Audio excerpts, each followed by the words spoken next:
Hey guys, welcome back to another tech episode of the Dirt Kitchen. Today is an interesting one. I'm going to go through the steps I've taken to convert the CR from a motocross bike into an enduro bike. Now, I'm from the old school, the 90s, where in the two-stroke range there wasn't much available standard in enduro bike form. You kind of had to build them. Basically get a motocross bike, whack a headlight on it, change the suspension and engine and go bush. These days things have changed. Brands like KTM and Husqvarna and Sherco and Beta, like, they've got purpose-built enduro bikes that do exactly that.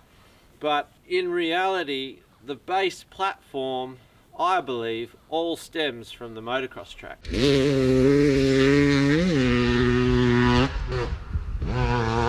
If you can get a bike that can handle well on a brutal motocross track, that is the base platform of geometry to work everywhere, whether it's desert racing, high speed, rocky terrain, sand, extreme enduro, whatever you're into.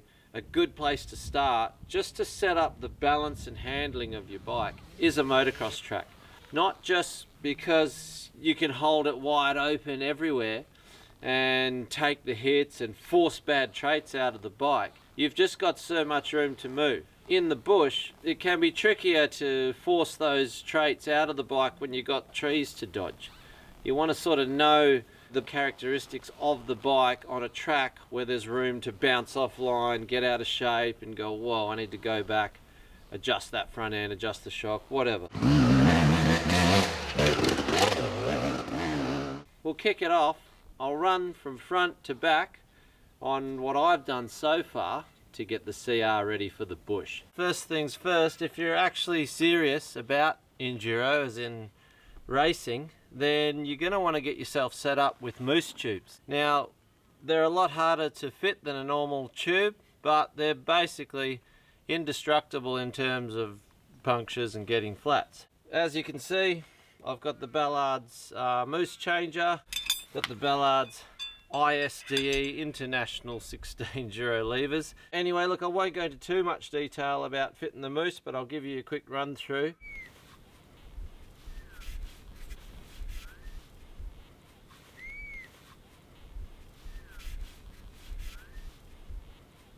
Those spoons are allowing it to slip right down into the valley of the rim. See, the edge of the bead is disappearing right into the valley. That's what we want. Look at that Pirelli getting closer to the rim. If it's not doing that, the bead's just going to snap. See that? That Pirelli just came right against the rim. Get in there. Done. Okay, Moose is in. Now, one thing you got to understand about Moose is it's totally different feel to a tube, to air. It doesn't spring back like an inflated air tube, so it definitely does give the front end this sort of deadened feel on those real sharp, rocky impacts. Once you get used to it, you sort of just becomes part of the ride and you don't really notice it. But it does give good peace of mind to be able to just smash through rock sections. And you know what it's like when you're riding along, you think, oh shit, it feels like I got a flat, and you're looking down. You don't need to look at Moose, you haven't got a flat. Next in line, and one of the most important parts of the conversion, is the suspension, front and rear. Now, I would say the biggest misconception with enduro is that you've got to have softer suspension. Now, yeah, definitely softer in the action, but in terms of spring rate, you don't want to go too much softer than what the rated motocross settings are. It's more of a valving setup, and I guess what you got to understand, it depends how serious you are. For racing, you need the thing to be able to take big hits. Effectively, a national off-road or a competition enduro event, the course ends up like a single lane of a motocross track. It's got acceleration bumps, braking bumps, whoops, narrowed into one line through the trees. So the suspension still has to work very similar to a motocross setup. The biggest difference is the frequency of bumps. Because you've got rocks and tree roots and the surface is changing from sand to clay all in the one section, it doesn't get those perfect sets of whoops or acceleration bumps or square edges all in a row like they do on a motocross track, where it's just groomed and ridden. In off-road, nature sets the course, and the frequency of bumps are so inconsistent that you just need that suspension to be working a little bit faster to be ready to take the next hit.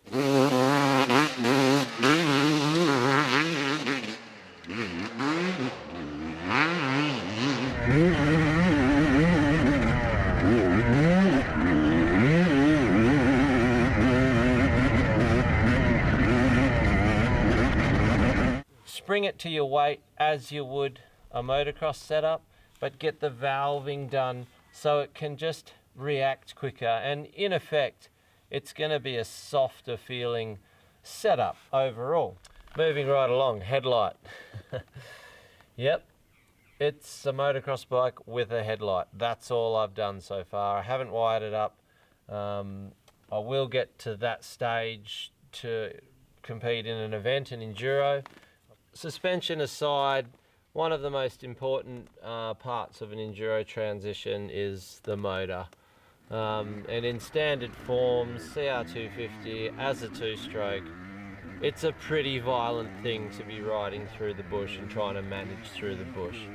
It has its positives. It's so light and really responsive power but you've got to be so accurate, so fit and so sharp just to control it, I've done a few things to tame it down. When I say tame it down, smooth it out, it's still a CR250. It still absolutely hauls. But I've been able to customize the delivery a bit. And probably the main change in the characteristic of the motor has come with the FMF Fatty. It just broadens the power into the mid. It gives a flatter power curve, so you've got a bit more of a gauge on where and when the power's going to hit. It flattens the curve, and that still up top it's huge horsepower, but the delivery is a lot more manageable. With that, you want to get some form of pipe guard, because the worst thing you can do with a two-stroke motor is start bashing the expansion chamber in. You will change the nature of the beast even more, and as they crush in and you get a smaller volume, you'll lose that bottom end power and it'll shift to the top end and it just runs shit. And there's nothing worse than a crushed up pipe. I've been there, done that. I've got a good pipe on it now, and I've managed to fashion this old KTM 300 carbon skin that I had from previous project bikes. It looked like it was going to fit perfectly, but it didn't. All I had to do was just cut it down the center, and the two halves mated perfectly, and wacko. Right, another addition to help move the power towards a more friendly curve and feel is a flywheel weight. Now, I've had this on there for probably 5 or 6 hours. I'm happy with the change in power, but it's one of those things where, after it's been on there for a while, I say it and I keep saying it, it's still a CR250, it's aggro. But on the initial startup and the first ride, you can feel that slight slower rate in the reaction of the motor. So here it is. I've had it on for, like I said, probably 5 or 6 hours. I wasn't going to just bolt this thing on and say, hey, go do it. One thing you have to understand with a flywheel weight is if it doesn't match perfectly to your magneto rotor, the engine will vibrate itself to death. You have to make sure it mates perfectly, it sits on there nicely, and it locks up exactly true. The best way to do it is before you put it on, go for a ride on your bike. Moto, just go and intimately connect with your engine, understand and lock in that vibration. Know what the motor feels like. because as soon as you introduce something like a firewheel weight to the motor and go back out, it's going to highlight anything that is already wrong with the bike. And you'll think, oh no, it's vibrating now because I put the firewheel weight on, when in reality, it's just drawn your attention to the fact that your motor's already pretty loose and worn. Anyway, I'm not going to take this off. I'm not going to touch it. It's running mint. I've had it on there for some solid motos. So far, so good. This little Steely Off-Road from MX Store is, yeah, a good addition to the Enduro conversion. The gearing. Now, I think standard these are a 1350, which is very aggressive gearing. It's light switch power as it is, but then just such a short shifting gearbox for closed circuit, instant maximum acceleration. You don't need it to be like that in the bush. You want to sort of spread it out a bit, but without bogging it down too. You don't want to be that busy on the gearbox. And between the FMF pipe and the firewheel weight, it's easily pulling, gear for gear, a 14, which is a 1-tooth increase at the front, and a 48 rear, which is a 2-tooth reduction at the back. Ideal speeds for enduro. You know, you start to get into more of the cross-country stuff. It just makes those third, fourth gears just pull a lot longer. Rightio, last but not least is the silencer. Now this stealth weapon is actually the standard CR250 muffler, which is, I guess, quite long. With the right packing, I reckon it scrapes under the 98 decibel or whatever it is to get into past scrutineering for enduro competition. It's crisp, it's good power. Obviously I've got to put a tail light on. Again, that will complete the package. Haven't done that yet, but that's part of it. I'll recap on that with you guys once I'm actually in an event.